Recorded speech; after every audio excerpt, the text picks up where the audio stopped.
Assalamualaikum warahmatullahi wabarakatuh.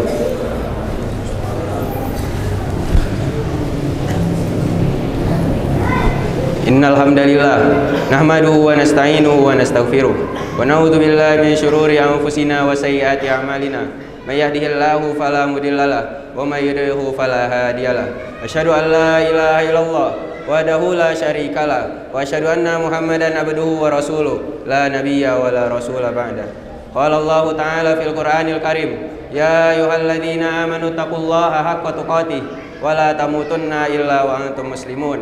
Ya ayuhan nas, ittaqu rabbakumul ladzi khalaqakum min nafsin wahidah wa khalaqa minha zawjaha wa batha minhuma rijalan katsiran wa nisaa'a wattaqullaha alladzi tasaaluna bihi wal arham innallaha kana 'alaikum raqiba. Ya ayyuhalladzina amanu taqullaha wa qulu qawlan sadida yuslih lakum a'malakum wa yaghfir lakum dzunubakum wa may yuti'illaha wa rasulahu faqad faza fawzan 'azima.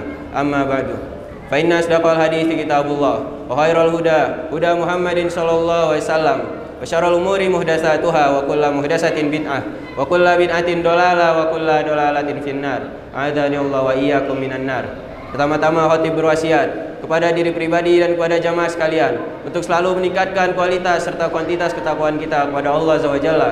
Karena takwalah sebaik-baik bekal yang dapat kita persiapkan. Sebagaimana Allah berfirman, "Wa tazawwadu fa inna khairaz zadi taqwa." Dan berbekallah kalian, sungguh sebaik-baik bekal adalah takwa. Jamaah sidang Jumat rahimakumullah. Dewasa ini kita baik melihat orang-orang berlomba-lomba untuk mendapatkan kepemimpinan ataupun meraih sebuah jabatan dan juga kekuasaan. Padahal Rasulullah SAW telah melarang kita untuk melakukan hal tersebut karena di dalamnya terdapat amanah yang berat dan tanggung jawab yang sangat besar baik di dunia maupun di akhirat. Namun realita yang terjadi zaman ini, kita dapat melihat spanduk-spanduk bertebaran di mana-mana. Mereka mengatakan, pilihlah saya, pilihlah saya. Lalu mereka mulai melontarkan janji-janji palsu mereka. Saya tidak akan korupsi, saya akan dengarkan suara rakyat, saya akan berlaku adil, dan banyak omong kosong lainnya. Lalu ketika mereka telah diberikan jabatan dan juga kekuasaan, mereka mulai menutup mata mereka, mulai menutup telinga mereka, mulai melakukan hal-hal yang tidak selayaknya mereka lakukan, memberikan keputusan yang tidak selayaknya mereka tetapkan, meringankan hukuman si kaya dan memberatkan si miskin. Maka bagaimana mungkin keadilan dapat hidup di negeri ini? Padahal mereka adalah orang-orang muslim yang dituntut untuk berperilaku adil, baik dalam perkataan, perbuatan, ataupun dalam perkara hukum.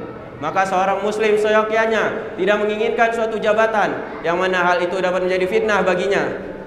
Namun apabila ia diberi, maka ia akan menjalankan amanahnya dengan sebaik-baiknya. Ia akan berlaku adil, ia tidak akan mengikuti hawa nafsunya dan tidak akan terhanyutkan oleh syahwat dunia.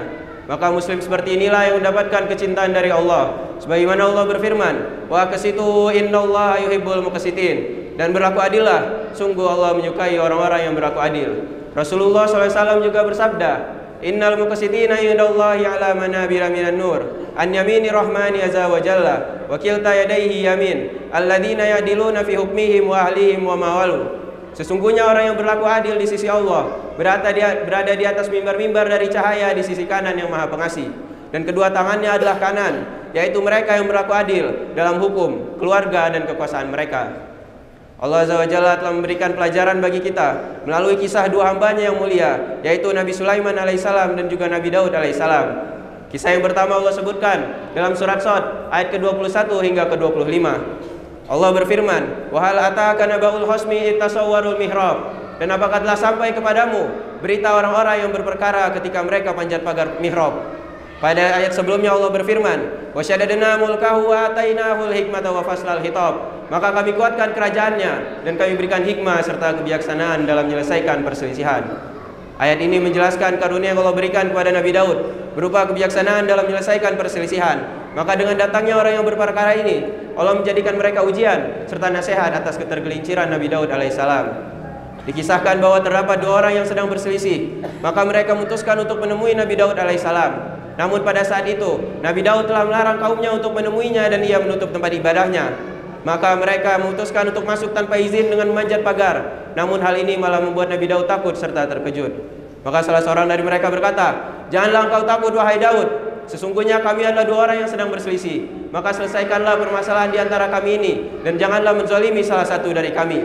Lalu ia melanjutkan, sesungguhnya ia adalah saudaraku, dan ia memiliki 99 ekor kambing, dan aku hanya memiliki 1 ekor kambing. Lalu ia menyuruhku untuk memberikan 1 ekor kambingku kepadanya, dan ia mengalahkanku dalam hujahnya.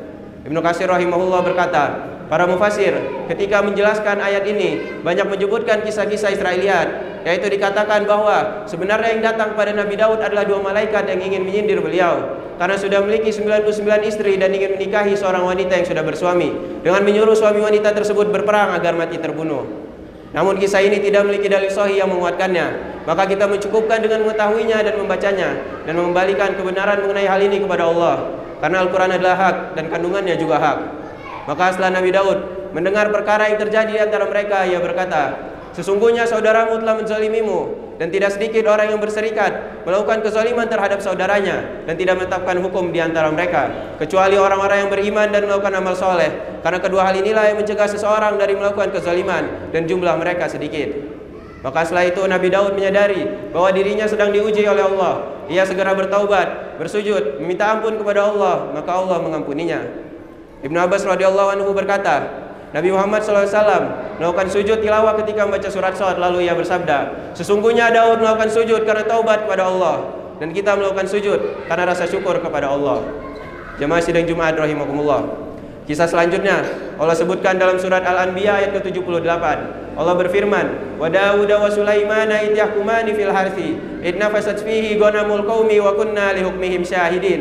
Dan ingatlah kisah Daud dan Sulaiman ketika keduanya memberikan keputusan mengenai ladang, karena ladang tersebut dirusak oleh kambing-kambing kepunyaan kaumnya, dan adalah kami yang menyaksikan keputusan yang mereka berikan tersebut. Syekh Abdurrahman bin Nasir As-Sa'di dalam tafsirnya menjelaskan bahwa datang seorang pemilik ladang kepada Nabi Daud dan juga Nabi Sulaiman, lalu ia mengadukan bahwa ladangnya telah dirusak oleh kambing-kambing kepunyaan orang lain pada malam hari. Maka ia minta kepastian hukum mengenai hal tersebut. Maka Nabi Daud memutuskan untuk memberikan kambing tersebut kepada pemilik ladang dengan pertimbangan atas keteledoran pemilik ladang tersebut. Namun Nabi Sulaiman merasa itu bukanlah keputusan yang tepat. Maka ia berkata, bukan begitu wahai Daud. Lalu ia menyampaikan keputusannya bahwa seharusnya kambing tersebut hanya diserahkan untuk sementara waktu kepada pemilik ladang agar dapat diambil manfaatnya seperti susu dan juga bulunya. Lalu menyerahkan ladang kepada pemilik kambing agar dapat dikelola, dan apabila ladang sudah kembali seperti semula, maka harta dikembalikan kepada pihak masing-masing. Dan keputusan Nabi Sulaiman inilah yang lebih tepat. Aqulu qauli hadza astaghfirullah li wa lakum wa lisairil muslimina min kulli dzamb fastaghfiru innahu huwal ghafurur rahim.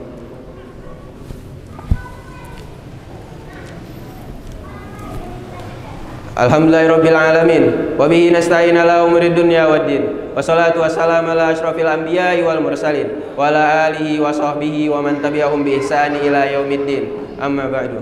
Jemaah sidang Jumat rahimakumullah. Nabi Daud alaihissalam telah Allah karuniai kerajaan, hikmah serta kebijaksanaan. Maka Allah menjadikannya pemimpin raja serta hakim di tengah-tengah kaumnya. Ia memiliki kewajiban untuk mengayomi kaumnya dan menyelesaikan seluruh permasalahan yang terjadi di antara kaumnya. Namun seperti yang telah disebutkan sebelumnya, pada suatu waktu Nabi Daud melarang kaumnya untuk menemuinya dan ia menutup tempat ibadahnya. Maka hal ini telah menyelisihi kewajibannya, sehingga Allah menegurnya dengan mendatangkan dengan 2 orang yang berperkara ini. Maka hal ini membuat Nabi Daud tersadar atas kelalaiannya dan segera bertaubat kepada Allah. Maka hal seperti inilah yang seharusnya dilakukan seorang pemimpin. Ketika ia menyadari bahwa dirinya telah melakukan kesalahan, maka ia segera bertaubat kepada Allah, kembali ke jalan yang benar, dan berusaha tidak mengulangi kesalahannya kembali. Dan juga dari kisah yang telah disebutkan sebelumnya, kita mengetahui terdapat perbedaan pendapat antara Nabi Daud dan juga Nabi Sulaiman, karena mereka memiliki pandangan serta ijtihadnya masing-masing ketika dihadapkan oleh suatu permasalahan. Namun dalam hal ini, Nabi Sulaiman memberikan keputusan yang lebih tepat, sebagaimana Allah berfirman, "Fafahamnaha Sulaiman wa kullan ataina hukma wa ilma." Maka kami telah memberikan kepada Sulaiman pengertian mengenai hukum yang lebih tepat, dan kepada masing-masing mereka telah kami berikan hikmah dan juga ilmu. Hasan al-Basri mengatakan mengenai hal ini, Allah memuji Sulaiman dan tidak mencela Daud. Maka kisah ini menjadi dalil bahwa seorang hakim terkadang dapat melakukan kesalahan, namun ia tidak tercela selama ia telah melakukan upaya terbaiknya. Rasulullah SAW bersabda, "Idza ijtahada hakim fa asaba falahu ajran, wa idza ijtahada fa ahta'a falahu ajr." Apabila seorang hakim telah berupaya lalu ia benar, maka ia mendapatkan 2 pahala. Namun apabila ia telah berupaya lalu ia salah, maka ia mendapatkan 1 pahala. Oleh karena itu seorang hakim ataupun pemimpin ketika dihadapkan oleh suatu permasalahan, maka ia harus selalu berada di atas kebenaran dan sangat berhati-hati dalam memberikan keputusan. Karena terdapat 3 golongan hakim, 1 golongan di surga dan 2 golongan di neraka. Apabila seorang hakim mengetahui kebenaran dan memutuskan dengan kebenaran tersebut, maka ia di surga. Namun apabila seorang hakim mengetahui kebenaran dan ia menyelisihinya, maka ia di neraka. Dan apabila seorang hakim memutuskan dengan kebodohannya, maka ia tempatnya di neraka. Semoga para pemimpin dan para hakim di negeri kita diberikan taufik oleh Allah Azza wa Jalla dalam mengemban amanah mereka dan dapat berlaku adil di antara manusia. Karena Rasulullah SAW telah memberikan kabar gembira bahwa akan ada 7 golongan di akhirat kelak yang akan mendapatkan naungan dari Allah di mana tidak ada naungan selain darinya. Dan golongan yang pertama adalah pemimpin yang adil. Innallaha wa malaikatahu yusholluna 'alan nabi ya ayyuhalladzina amanu shallu 'alaihi wa sallimu tasliman. Allahumma shalli 'ala Muhammad wa 'ala ali Muhammad kama shallaita 'ala Ibrahim wa 'ala ali Ibrahim innaka Hamidum Majid. Wa barik 'ala Muhammad wa 'ala ali Muhammad kama barakta 'ala Ibrahim wa 'ala ali Ibrahim innaka Hamidum Majid. Allahumma ighfir lil muslimina wal muslimat wal mu'minina wal mu'minat al ahya'i minhum wal amwat innaka sami'un qaribun mujibud da'wat ya qadiyal hajat. Allahumma arinal haqqa haqqa warzuqna ittiba'ah wa arinal batila batila warzuqna ijtinabah. Allahumma inna nas'alukal huda wat tuqa wal afafa wal ghina. Rabbana hab lana min azwajina wa dhurriyyatina qurrata a'yun waj'alna lil muttaqina imama.